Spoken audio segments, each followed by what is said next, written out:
You have been watching the same diseases come back to your perennials every August for years. Black spot on the roses, powdery white on the phlox, brown patches on the peony leaves you waited 11 months to see bloom. You spray, you treat, you spend another $40 on the same fungicide that worked for 10 days last summer and failed by Labor Day. And every spring, you start the war over again. Nearly every problem on that list can be handled with a $2 bottle sitting in your bathroom right now. The fungicide industry has spent 30 years quietly hoping you would never figure it out. Drop your U.S. state or your USDA zone, if you know it, in the comments before we start. It helps me match these protocols to where you garden. Stay with me. Number 1 is the root rot rescue that brings dying perennials back from the brink, the one that saved my grandmother's 1957 peony when every gardener I knew told me to give up on it. Number 13, sterilizing reused perennial pots. You have a stack of empty pots in your garage right now from last year's plants, maybe 20 of them, maybe 50. Most of them are carrying the diseases that killed whatever was in them. I want you to picture that for a second. Whatever was wrong with those plants, and most of the time it was a fungal pathogen called Pythium or Fusarium living in the soil.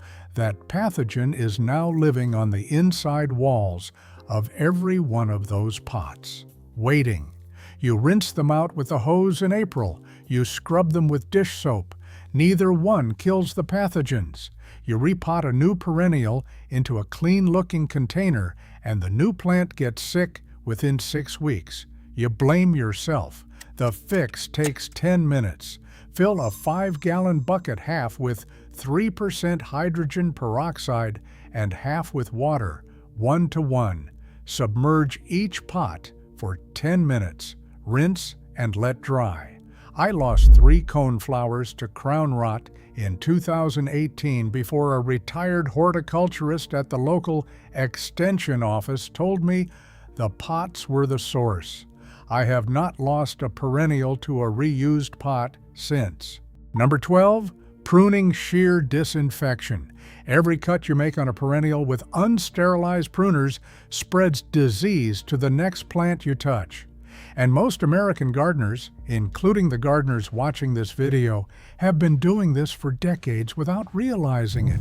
Here is what is happening on the blade. When you prune a rose with black spot, the fungal spores get pressed into the metal. They sit there alive until the next time you reach for those shears. Then they ride with you to your peony, your phlox, your bee balm. By August, you have an outbreak across an entire bed that you cannot trace back to its origin. The solution adds maybe 30 seconds to your routine. Keep a small bottle of undiluted 3% hydrogen peroxide nearby when you prune. Between every plant, wipe both blades. Let it air dry for 30 seconds. Move on. In 2009, I watched black spot move through 8 rose bushes in my front yard in a single morning of pruning. 8 roses, 1 pair of shears. That was the day I learned.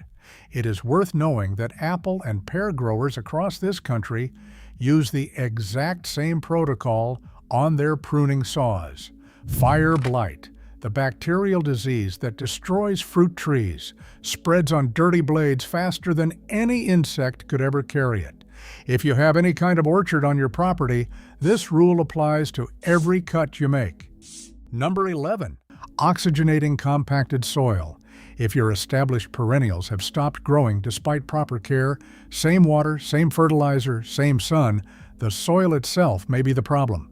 Most American garden soil, especially clay-based soil east of the Mississippi, compacts over the years. Foot traffic, rainfall, freeze, and thaw cycles, they all squeeze the air out of the ground. Perennial roots need oxygen to absorb nutrients. Without oxygen at the root level, a plant can sit in rich, well-fertilized soil and slowly starve. Hydrogen peroxide releases oxygen back into the root zone the moment it contacts moist soil. It is the same thing that happens during a hard summer thunderstorm, atmospheric peroxide, and ozone carried down in heavy rain, which is exactly why your garden looks so much better the morning after a real storm. Mix 4 tablespoons of 3% hydrogen peroxide into 1 liter of water. Drench the soil around your tired-looking perennials once a month during the growing season. That is it. My grandmother's peony, the one I dug up from her farmhouse in 1995, stopped blooming for 3 straight seasons starting around 2017. I assumed it was old age. 1 oxygenation drench in April 2020.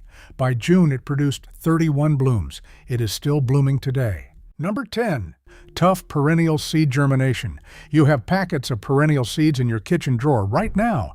Echinacea lupine baptisia that you bought 2 or 3 years ago and never planted because the last time you tried, almost nothing came up. That failure is not your fault. Those species have hard, waxy seed coats that evolved to survive years in the ground before sprouting. In a controlled garden bed, that means you scatter 20 seeds and get 1 seedling if you are lucky. Most gardeners give up and buy nursery starts at $6 a piece. There is a 30-minute soak that changes that.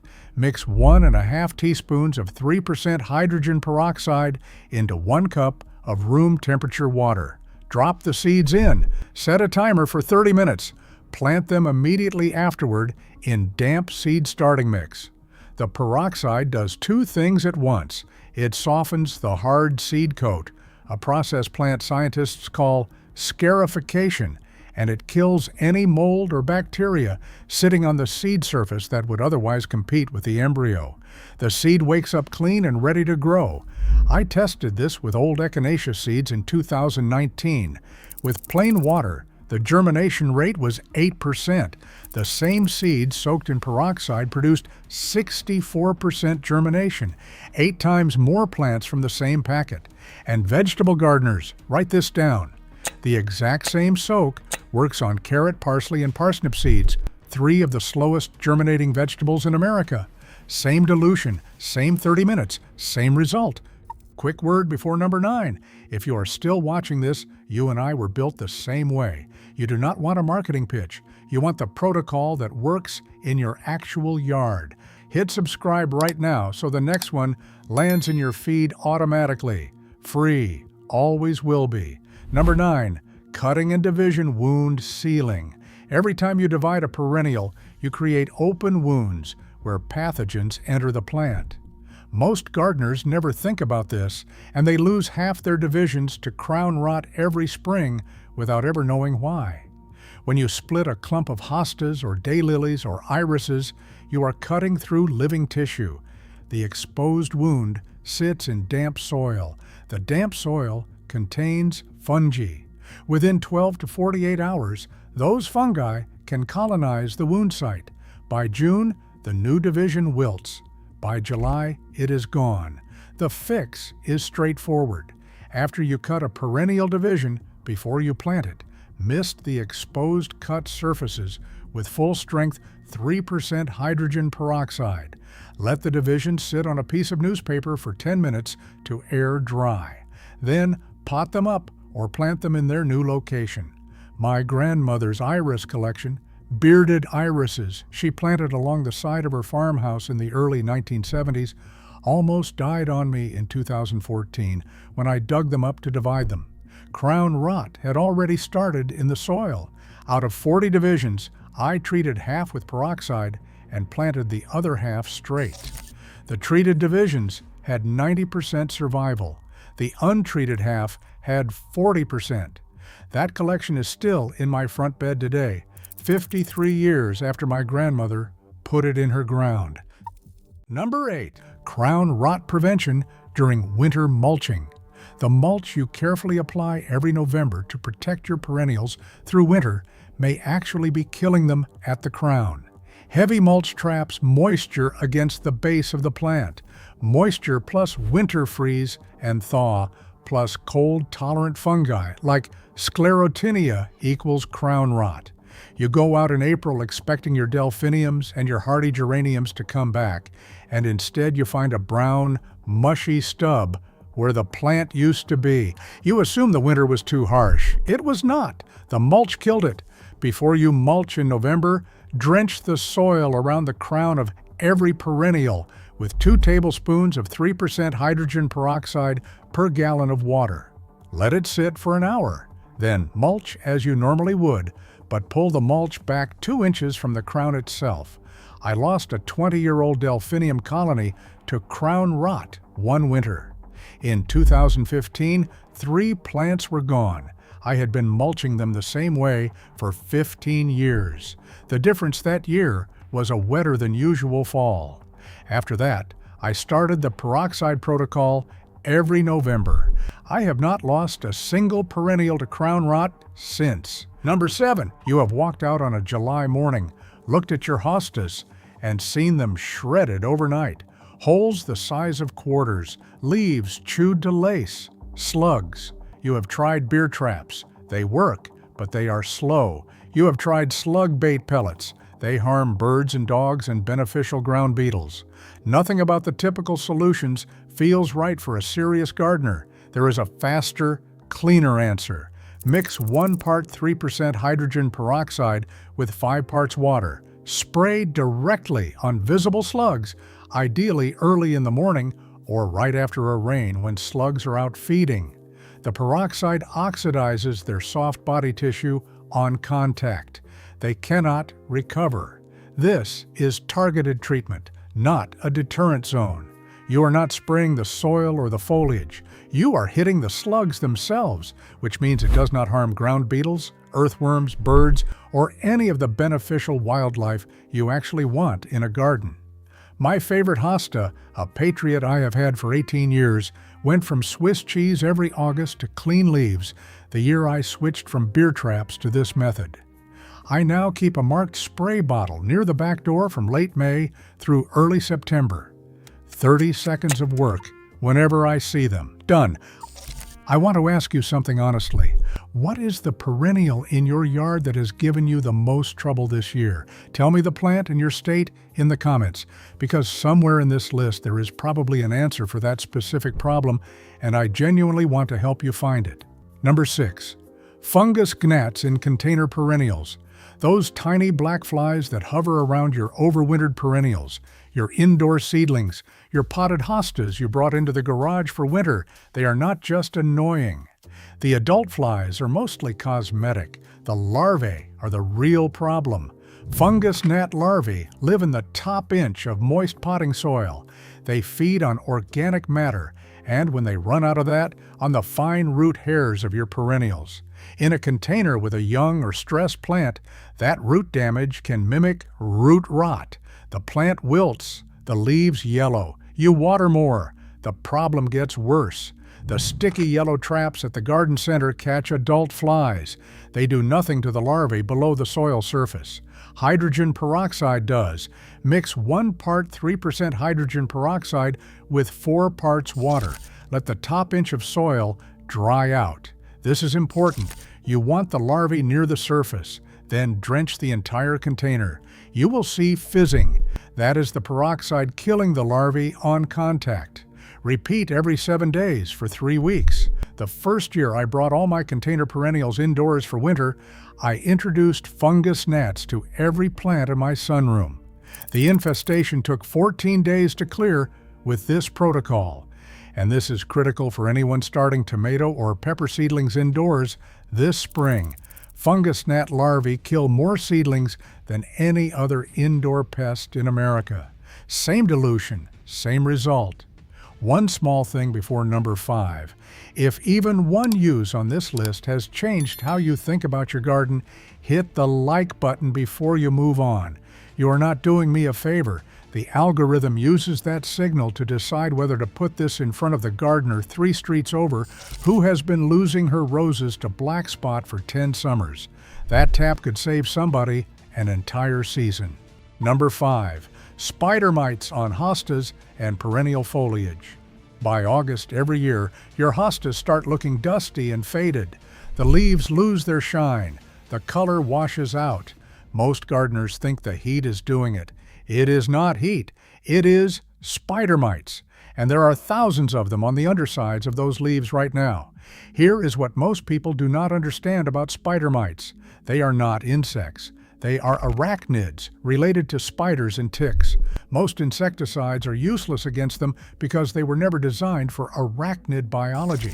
The chemical sprays at the garden center will kill aphids and whiteflies and do almost nothing to mites.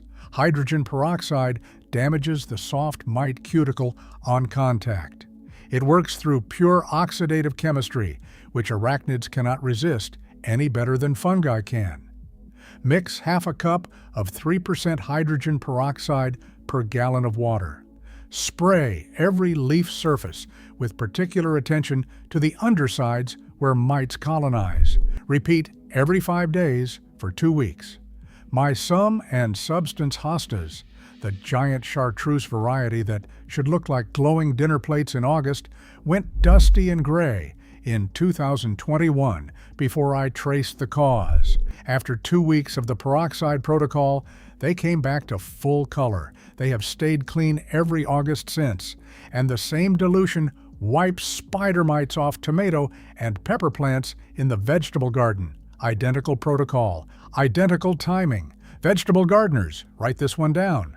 Number 4, gray mold on perennial flower buds. Your peony buds, just about to open after 11 months of waiting, turn brown and slimy overnight.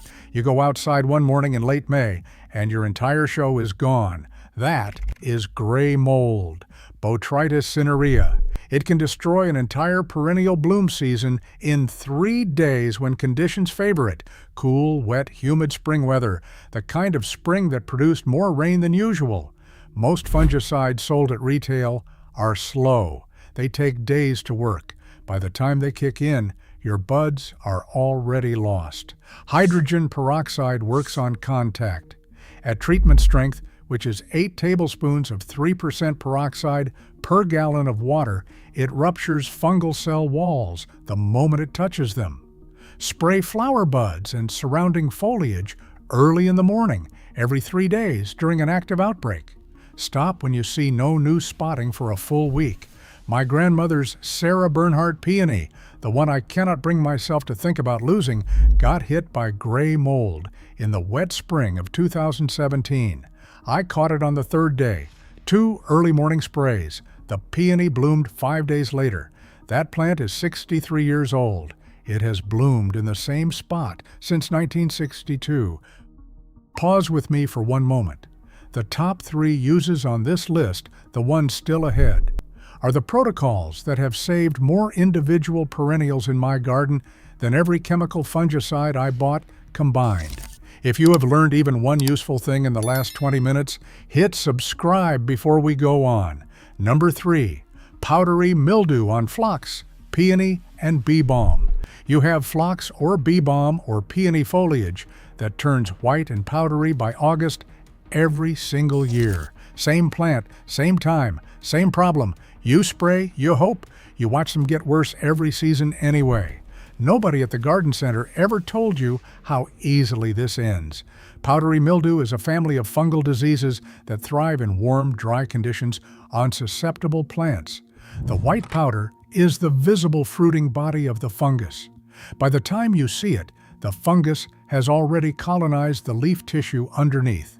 Standard fungicides slow it down. Hydrogen peroxide destroys it.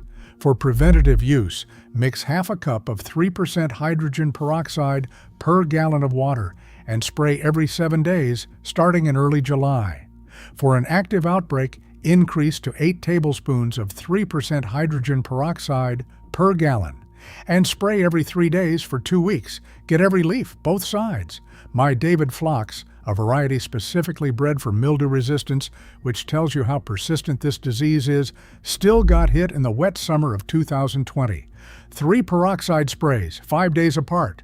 The leaves cleared completely. This exact same mixture clears powdery mildew off squash, zucchini, and cucumber leaves in the vegetable garden.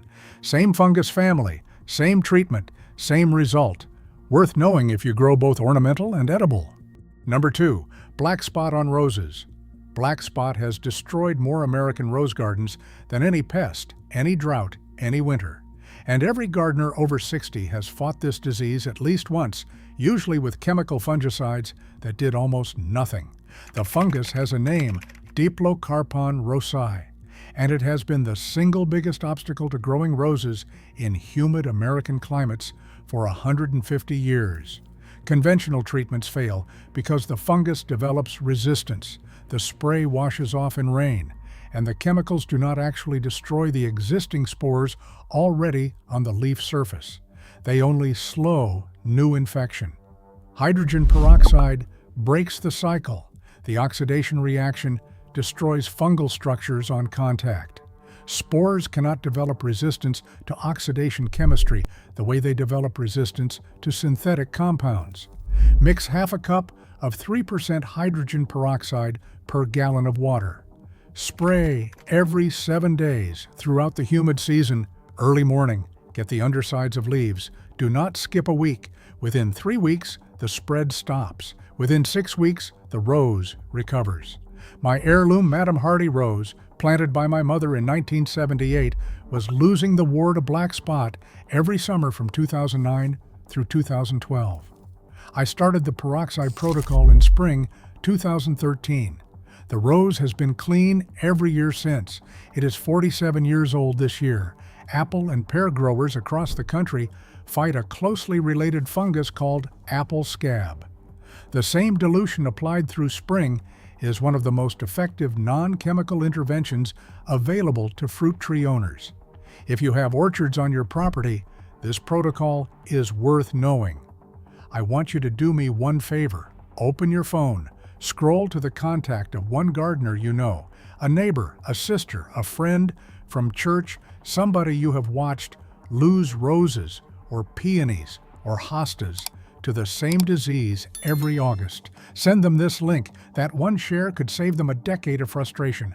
1. Root rot rescue. This is the use I owe everything to.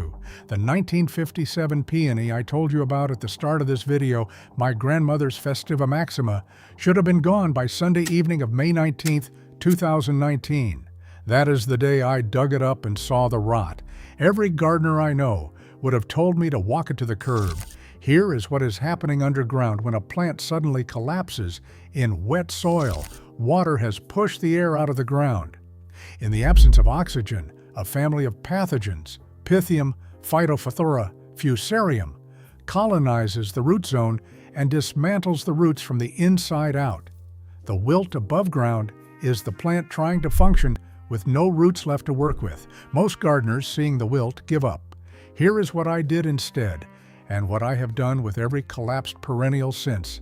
I pulled the plant. I rinsed every bit of soil off the root ball.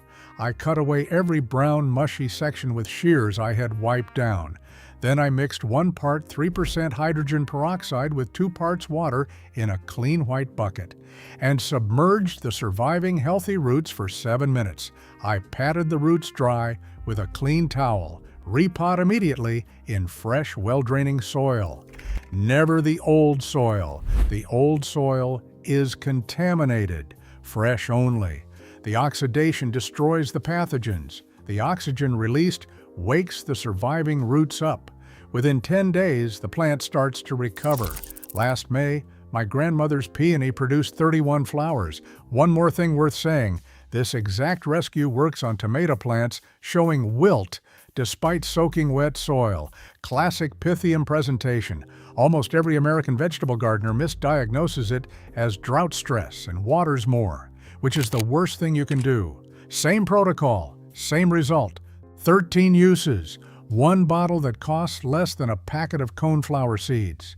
If you are in your 50s, 60s, or beyond, you have already paid the real price of every wrong product the garden industry has ever sold you. 40 Augusts of expensive fungicides that did half what this bottle does. You have earned the right to fix your garden with something you already own. 3 quick warnings before you go. Never use anything stronger than 3%. Patch test 2 leaves before treating an entire plant. Never spray in full afternoon sun. Spray only in the morning or evening, never at midday. In the comments, tell me which use you are trying first and drop your state. I read every single one, And if there is a gardener in your life who has been losing the same battle every summer, send them this video. It could save them 10 summers of trying.